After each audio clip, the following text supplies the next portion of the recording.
In der chinesischen Kampfkunst gibt es eine Vielzahl an Ständen. Nachdem du den Pferdestand, Pfeil- und Bogenstand und den leeren Stand gelernt hast, wird es jetzt Zeit, den Keilon-Bo zu lernen.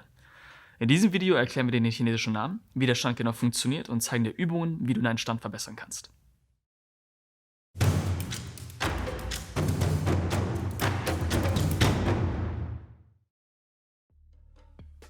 Hi, ich bin der Pascal von der Wushu Tai Chi Akademie aus Konstanz. Wer mit der chinesischen Kampfkunst beginnt, lernt in der Regel zuerst die einfachsten Handtechniken und natürlich die Basisstände. Der letzte der 4 Basisstände ist der sogenannte Keilon-Bo bzw. Keilon-Ma, wobei hier sowohl Bo als auch Ma als Stand übersetzt werden kann. Der Name Keilon wird von einem chinesischen Fabelwesen abgeleitet. Das Fabelwesen wird je nach Region oder Geschichte unterschiedlich beschrieben. Dabei werden den Keilon Merkmale von anderen Tieren zugeschrieben. In der Regel haben Keilon drachenartige Schuppen, Ochsenhufen, den Bart eines Karpfen und manchmal 2 Hörner oder eben nur eines. Der Stand wird sowohl im Deutschen als auch im Englischen gerne mal als Einhornstand bzw. Unicorn Step beschrieben. Auch wenn ein Keilon mal mit einem Horn dargestellt werden kann, hat es allerdings wenig mit den allgemeinen Vorstellungen und Bedeutung eines westlichen Einhorns gemeinsam. Außerdem heißt Keilon übersetzt nicht Einhorn, denn dafür gibt es im modernen Chinesisch einen separaten Begriff. Keilon sind nicht nur der Namensursprung von diesem Stand, sondern finden sich auch in Form von Tänzen wieder, zum Beispiel der Keilon-Tanz, ähnlich wie der chinesische Löwentanz. Dabei gibt es starke Unterschiede in der Perkussion, in den Kostümen, aber auch zum Beispiel von welchen Minoritäten bzw. Gruppen dieser Tanz früher üblicherweise durchgeführt wurde. Den Erzählungen nach sollen Keilon hauptsächlich über Kreuz oder im Zickzack gelaufen sein. Deshalb sind beim Keilon-Bo die Beine gekreuzt. Was du noch alles bei diesem Stand beachten musst, erklären wir dir jetzt. Um die richtige Struktur für den Keilon-Bo zu lernen, beginnen wir seitlich in einem schulterbreiten Stand. Deine Füße sind gerade ausgerichtet. Jetzt nimmst du einen Fuß und setzt ihn in Schulterbreite vor den anderen. Dabei ist der Fuß ca. 45 Grad nach außen rotiert und die Ferse ist mit dem anderen Fuß auf einer Linie. Als nächstes möchtest du deine Hüfte zum vorderen Bein eindrehen und in deinen Stand sinken. Die hintere Ferse soll dabei vom Boden abheben. Der Fuß bleibt aber aufrecht und fest auf dem Boden. Deine Hüfte sollte jetzt ca. 45 Grad rotiert sein. Dein Gleichgewicht ist genau in der Mitte und du hast eine Faustbreite Abstand zwischen deinen Beinen. So bist du korrekt für den Keilon-Bo ausgerichtet. Achte darauf, dass dein vorderer Fuß nicht zu stark eingedreht ist und dein hinterer Fuß nicht abknickt. Eine gute Übung ist von unserer Dart-Ma-Grundübung abgeleitet. Dafür startest du in einem Seiping-Ma. Je nachdem, in welche Richtung du gehst, drehst du diesen Fuß um ca. 90 Grad nach außen. Jetzt hat ein anderer Fuß genug Platz, um fast auf gerader Linie den Keilon-Bo zu machen. Danach drehst du dich auf und öffnest wieder in einen Seiping-Ma. Jetzt machst du die gleiche Kombination und drehst dich wieder zurück.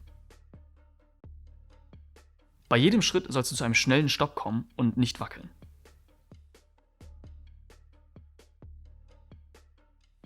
Dieselbe Übung geht natürlich auch in die andere Richtung.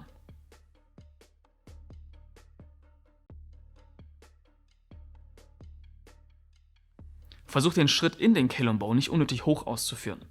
Auf der anderen Seite darf dein Fuß aber auch nicht auf dem Boden schleifen. Beim Keilon-Bo möchtest du mit deinen Füßen möglichst nah am Boden bleiben.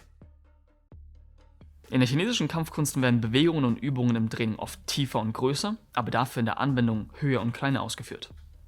Der Keilon-Bo wird oft gerne mit 2 weiteren Ständen verwechselt, nämlich dem Lao-Ma, dem verdrehten Stand, und dem Tao-Bo, dem gestohlenen Schritt.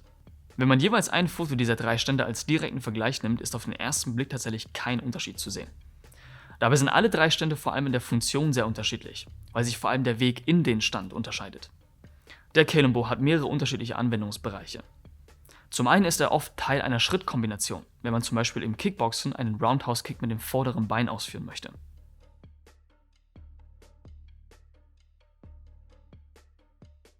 Zum anderen dient der Keilon-Bo auch als Beinfeger. Sollte man einen Kick vom Gegner abgefangen haben, kann man das Standbein wunderbar damit wegfegen. Ähnliche Anwendungen lassen sich auch in bestimmten Clinch-Situationen ausführen. Die Anwendung des Keilon-Bo beschränkt sich allerdings nicht nur auf diese genannten Beispiele. Um deine Stände zu verbessern, ist es generell wichtig, die Hüfte zu mobilisieren, dehnen und zu stärken. Jetzt zeigen wir dir noch jeweils eine Mobilitäts-, Dehn- und Kraftübung, um die typischen Probleme zu lösen, die Einsteiger mit diesem Stand haben. Diese Übungen kannst du jederzeit in dein Training integrieren. Für die Mobilitätsübung liegst du am besten auf dem Rücken. Jetzt ziehst du ein Bein an und beginnst mit kleinen Kreisübungen, um die Hüfte langsam zu mobilisieren. Die Kreisübungen können mit der Zeit größer werden, damit du rings um die Hüfte mobilisierst. Versuche bei dieser Übung vor allem die Außenseite und die Innenseite zu öffnen. Du kannst jederzeit die Richtung wechseln und natürlich auch die gleiche Übung mit einem anderen Bein machen.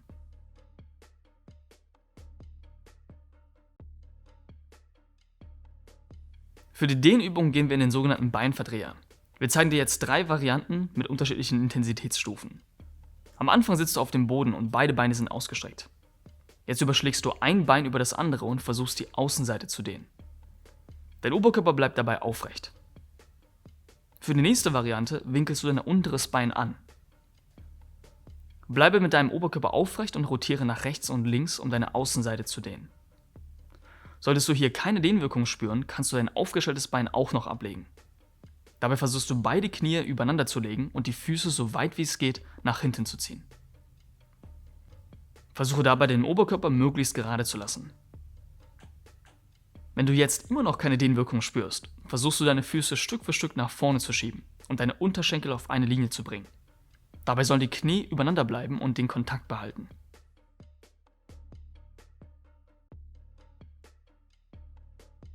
Für die Kraftübung machen wir einen tiefen Cannon-Bow.